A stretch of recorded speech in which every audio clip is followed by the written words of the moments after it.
So, if you'll pardon the old person cliche, I'm going to talk about one of my ailments. I think it's my prerogative as a middle-aged martial arts teacher. And to all of those who do invest a lot of time in their physical training, you have my profound sympathy and nay, empathy for you when you encounter people who are less enthusiastic about physical training and see your suffering as being self-inflicted and proof that any physical training is a waste of time. Guess what?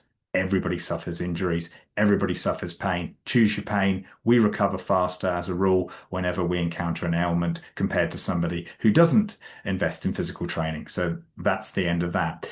Now, this is in alignment with some of the things I said in Mordred's Victory, the final chapter of Mordred's Victory, which was that which does not kill us. And it was a meditation on overcoming various different traumas. Psychological, emotional, and a lot of them physical. And with some reference to Martin Rooney's excellent manual, Training for Warriors, where he dedicated an entire chapter to injuries, which I really enjoyed. I also thought it was great that he would do that when so many people who write books on physical training don't really address injuries and certainly don't address them in that level of depth and insight. And I like the fact that he opened up his injury chapter with an acceptance that if you're going to be involved in mixed martial arts and martial arts training, you are going to encounter injuries. You certainly shouldn't seek them.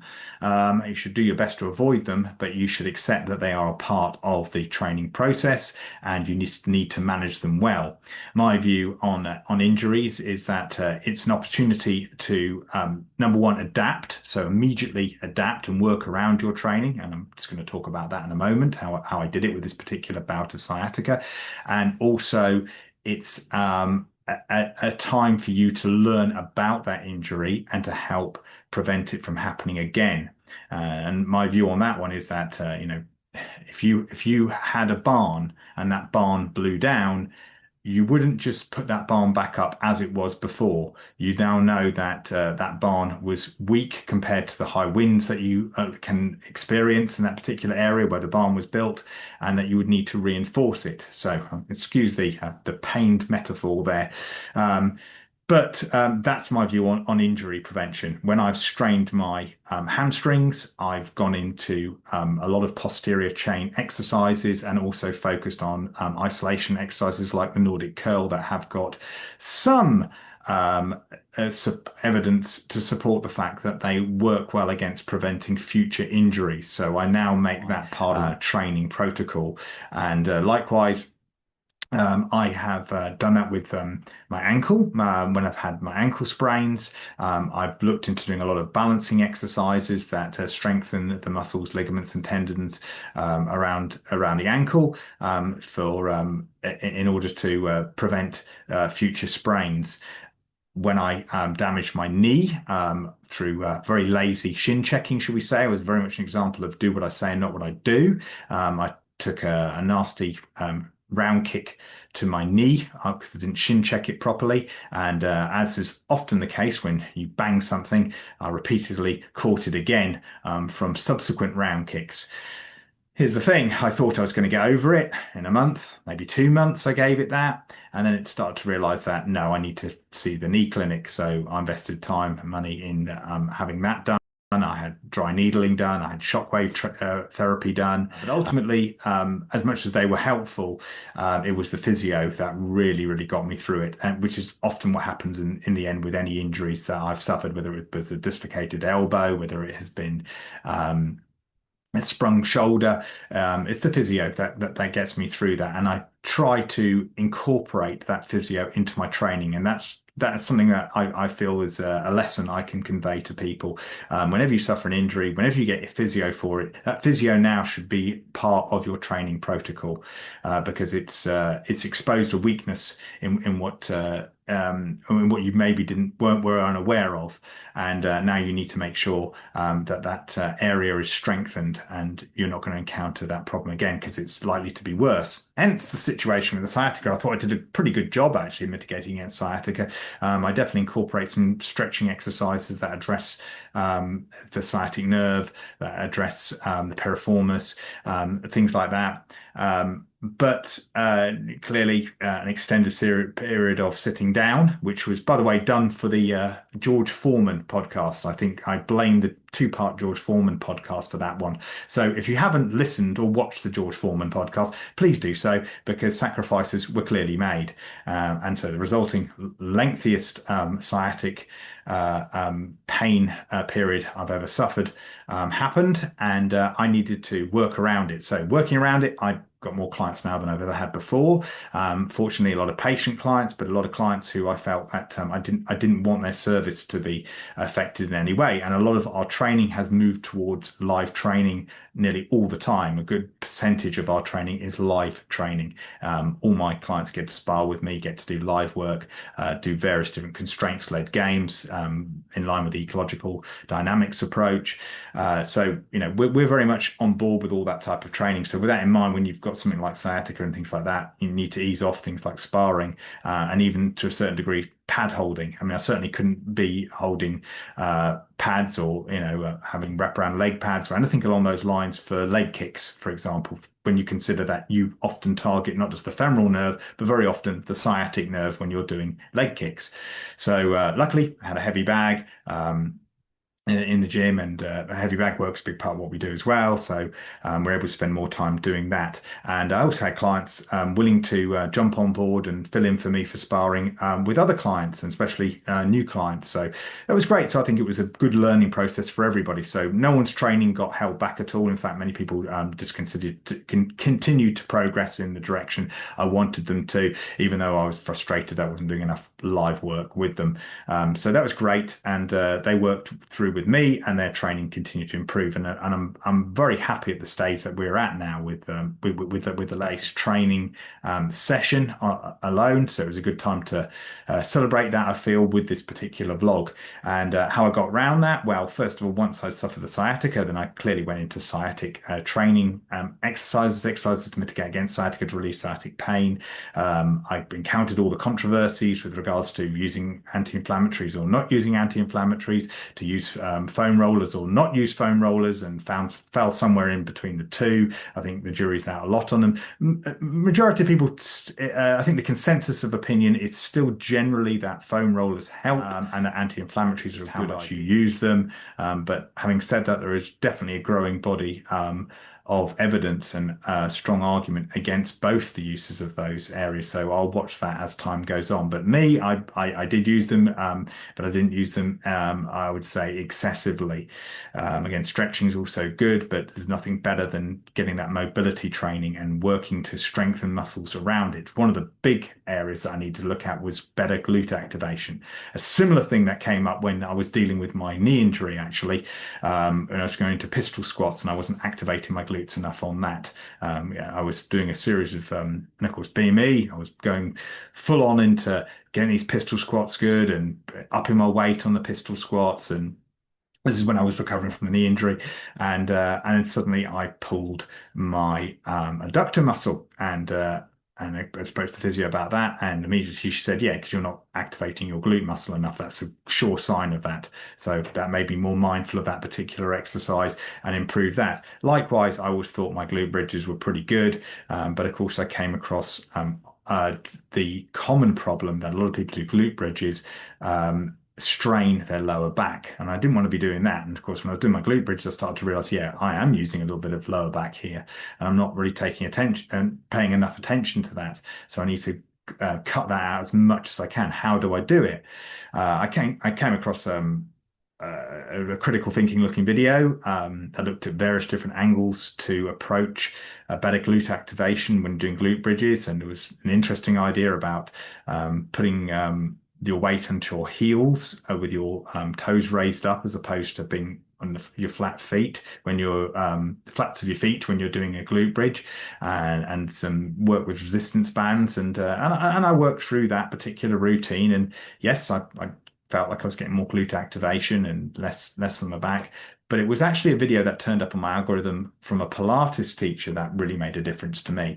And, my view was like, oh, okay, it's probably prejudice is already in there straight away, thinking, it's a Pilates video. Pilates is sometimes connected to alternative health. Alternative health has its own baggage and issues.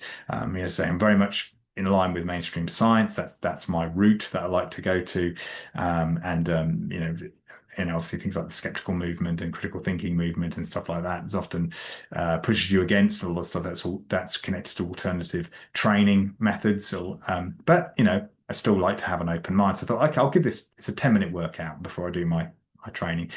Well, this teacher was spot on. What she did was she created a mind-muscle connection when I was doing a glute bridge, and yeah, I activated my glutes more than I'd ever done before. And I suppose, when you look at the history of Pilates, one thing they do seem to know about is how to work the core properly. And of course, back when, the core was something that was driving a lot of physical trainers mad because it was along up there with functional fitness as a sort of a trendy word, should we say? And when people were saying the core, they were mainly talking about ab workouts, when in fact the core is pretty much anything that isn't your limbs, if you like. And part of that, of course, is your glutes, which sometimes you think, well, that's the top of your legs, really, it's your butt. But no, it's part of your core. It should be incorporated in your core training. So when you're doing glute bridges, what this video taught was flattening your spine out. I loved the mental picture it gave, which was really helpful to me, of the idea of unraveling your spine. So in your mind, you're thinking about unraveling your spine. So you flatten your spine to the ground as much as you can. And as you get to the end towards your tailbone, that point there is when you then tense your glutes and do your glute raises, and all the exercises were based off that. And it was a full 10-minute workout that did that. I felt no stress on my lower back, and not only that, but it made me so mindful of using my glutes. And even now, when I'm lying down or I'm sat down or whatever like that, it's allowed me to activate those glutes better. And better glute activation, getting your butt in gear, so to speak. It is a really important foundational point when it comes to body mechanics for natural movement, should we say, but also martial arts. A lot of the time we talk about martial arts, we talk about power generation, whether it's kicks or punches. And Peter Constein, was a big proponent of proper body activation before throwing a punch, by making punches. Your arms should be like whips. The pain shouldn't be in your shoulders when after you've done a heavy punching session. You should feel the aches in your body, certainly in your obliques. And if you're doing a really good job, you should feel it down your leg. And I know that when I've had the best power generation sessions, best heavy punching sessions, you feel it in your feet. And so you should do. The power should drive up from your feet through your body when you throw a punch. And likewise with kicks as well. Even the kicks, you're driving everything behind that kick. That's what gives it that power. Likewise, we carry that onto normal, natural movement, and we get to some things like posture. And of course, bad posture is a thing that causes issues with regards to sciatica. As the main problem for this was that two-part George Foreman podcast. Anyway, so with proper glute activation. Funny enough, I was preaching some of this stuff before I suffered the sciatica. But one of my clients, who's also a PT, made the strong point about saying that it's all well and good talking about putting your shoulders back for good posture and keeping your head level and neutral spine and all the rest of it. And that's all fine, and tightening your abs, and pinching your shoulder blades together, if you like, when you're walking. But what will help make all of that fall into line is getting your glutes underneath you. So as you're going there, getting your glutes underneath your spine, getting that activation when you're walking, that is your foundation. And again, so much of that goes over into different types of movements. So a lot of the time we're not getting our butt in gear, and so I worked on doing that, and it became a helpful part of my training protocol. All my training was non-resistance based, and when I mean non-resistance based, I mean obviously no live sparring for a week or two with my clients. About a week and a half, I think it was, before I went back to some light sparring with my clients for a reduced number of rounds and started increasing it. But also resistance training in the sense of I wasn't doing any weight training. I didn't do any weight training other than calisthenics based. I was getting up to 100, 200 press ups a day, 100 pull ups, and 15 to 20 minutes lower body work, training exercises as well on a regular basis. So all those things were really, really helpful, and so core specific exercises as well. And then I slowly moved back into starting to lift weights. Once the sciatic pain had gone, it was time to start putting the weight training in. And what I did was I did the three major lifts. That's the deadlifts, bench press. I did a incline bench press actually, and squats, and I did them all at sort of a medium to low weight, and gradually increased that. But that was all part of my whole routine. I didn't focus on one particular lift. I did the three lifts, and I did them for 3 sets. So that was part of my, in addition to the calisthenic work, and obviously back onto the heavy bag and the lighter sparring and things like that. And I started building myself up. And then today was the first time I did my first full deadlift training session. So it was 5 sets of deadlift as part of my 6, 12, 25 protocol, which was the protocol I was following prior to the sciatic issue. And it's a great protocol for, especially for, for individuals like us who our priority isn't weight training. It's part of our supplementary training.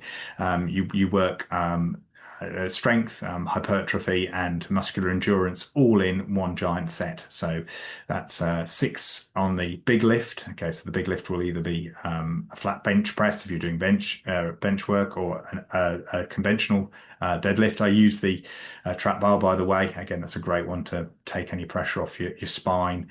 In terms of developing that particular lift, I use that.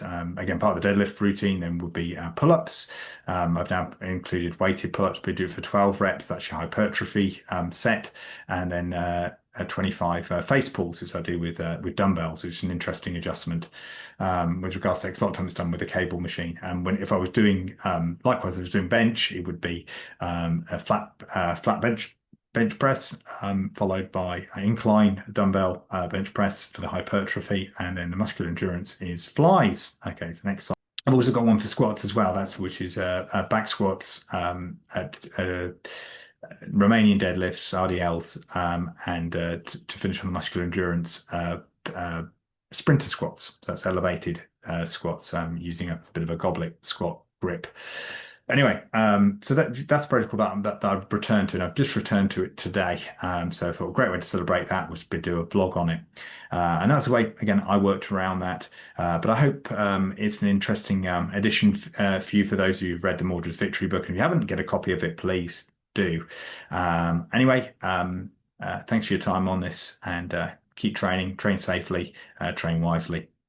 Oh yeah, and don't forget to give me a comment. I'd love some feedback on this, and again, it helps the algorithm. Share as widely as possible, and don't forget to subscribe to the channel.